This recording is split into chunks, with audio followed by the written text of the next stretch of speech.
Ya, saya mulai ikut aktif di profesi itu sekitar tahun 82, 83. Sebenarnya waktu di daerah saya sudah jadi ketua ID cabang Samarinda tahun 78 sampai 81. Lalu kembali ke Jakarta saya ikut PBUI yang tahun sekitar 87 saya jadi sekda. Dan saya belajar di situ bahwa senior-senior kita itu saling menghargai dan saling menghormati entah dia berada di kementerian, entah dia berada di profesi, entah dia berada di lembaga pendidikan, masing-masing menghormati. Sehingga kita tahu misalnya beberapa pengurus ID, PBID ada yang jadi dirjen, Pak Matius Sugito. Sebaliknya ada bekas menteri Pak Farid Muluk jadi ketua PBID. Jadi antara profesi, akademisi, dan pemerintah itu seolah-olah semuanya itu punya tugas masing-masing, tetapi saling menghargai dan saling mendukung. Nah, memang sekarang terasa bahwa hal tersebut tidak terjadi. Seolah-olah masalah kesehatan itu adalah urusannya Menteri Kesehatan dan segala yang berkaitan dengan kesehatan, entah itu pendidikan dokter atau segala macam juga mau diletakkan di bawah pertanyaannya adalah kesehatan itu penuh dengan kompleksitas. Apakah cara-cara seperti yang dilakukan oleh Menteri lebih kepada satu arah tanpa adanya partisipasi yang kita dengarkan tadi, meaningful partisipasi itu tidak ada, akhirnya akan menyebabkan kerusakan kepada pelayanan kesehatan pendidikan kedokteran. Saya mungkin ambil sebaliknya.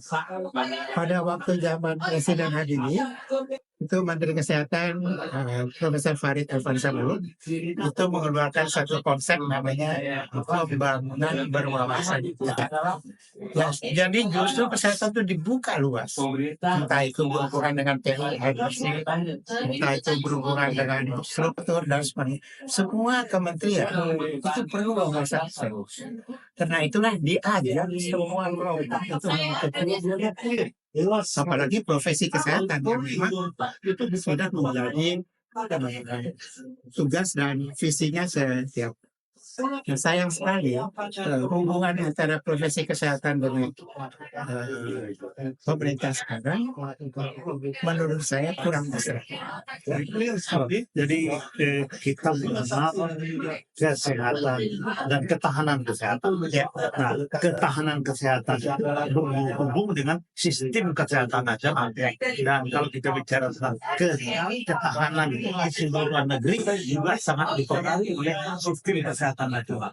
Dan tadi kami mengatakan dengan jelas bahwa Profesor Farid Alfansa Muluk itu bersama dengan Presiden yang lalu itu dapat merumuskan sistem kesehatan nasional yang kemudian berlanjut sampai sekarang mestinya sebagai bagian dari sustainability kita. Dan ke depan sebagai kepala paham, Prof tahu lebih berat lagi kita untuk sustainability kalau tadi di komunikasi kepahaman tidak sama atau saya memakai katanya political acuteness. Jadi ada keberadaban politik. Kira-kira tanggapan Prof terhadap keberadaban politik dulu dan sekarang itu seperti apa, Bu? Ya, sebenarnya setiap kebijakan, setiap keputusan itu mengurangi dampak. Dan keputusan dan kebijakan itu diambil oleh siapa, makin luas dampak. Apa itu diambil oleh seorang manajer, seorang menteri, seorang presiden, dampaknya makin luas. Nah, karena itulah apa yang kita rasakan sekarang, keputusan mengenai kolegium itu menimbulkan kegelisahan dan kegaduhan. Bukan memperbaiki apa yang sudah berjalan sehingga lebih sempurna dan lebih baik dan lebih baik. Itu sangat sayang sekali. Saya sendiri percaya bahwa keputusan itu diambil dalam kata-kata niat baik. tetapi orang mengajak semua pihak sebelum mengambil keputusan itu untuk bicara tentang. Karena ada orang setuju, ada orang tidak setuju. Tapi yang tidak setuju ini sebenarnya menyempurnakan. Mungkin apa yang Ya, itulah yang dimaksud bahwa dalam azas membuat peraturan haruslah ada partisipasi, ya Prof. Apalagi meaningful partisipasi, Prof. Saya kemudian agak sedikit berpindah pada saat Prof sebetulnya bisa tiara untuk tidak bicara.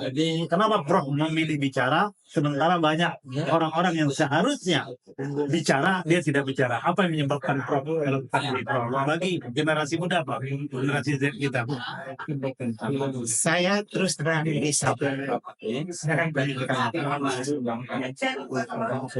pendidikan yang sudah begitu baik, sudah lama dipakai, kadang-kadang tidak boleh.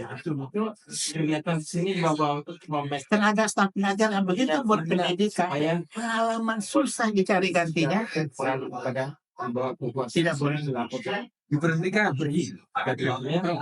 Sekali lagi Prof, memang apa yang menjadi dampak collateral damage daripada undang-undang selalu ada, Pak. Undang-undang pasti mempunyai collateral damage kalau dia tidak dibuat meaningful partisipasi. Dan tadi Prof mengatakan bahwa layanan-layanan di rumah sakit atau di institusi kesehatan yang tadinya menjadikan pendidikan bahagian kepentingannya, sekarang mungkin Prof juga benar. Apa pendapat Prof? Pertanyaan saya ini adalah apa pendapat Prof bahwa key performance indicator rumah sakit vertikal sekarang lebih kepada penyampaian finansial, jadi moneternya. Kan tadi yang Prof katakan, yang Prof sedihkan, bahwa pendidikan harusnya jangan dilupakan pada wilayah-wilayah rumah sakit publik seperti vertikal. Nah, kalau kita biarkan keadaan yang jadi korban adalah masyarakat. Tapi kalau masyarakat hanya jadi korban, nah, kita akan karena itu saya sih selalu biasanya lebih suka damai, duduklah sama-sama, ajak duduk sama-sama semua, kita bicara dengan kita dengarkan kita orang lain, mari kita bangun lagi negara kita ini dengan cara-cara kebocoran. Baik, jadi kembali Prof menganjurkan kepada semua pihak, pakailah pendekatan keberadaban. Beradablah, pakailah politik yang beradab gitu Prof, bukan politik kekuasaan. Betul gitu Prof. Terima kasih Prof. Ya.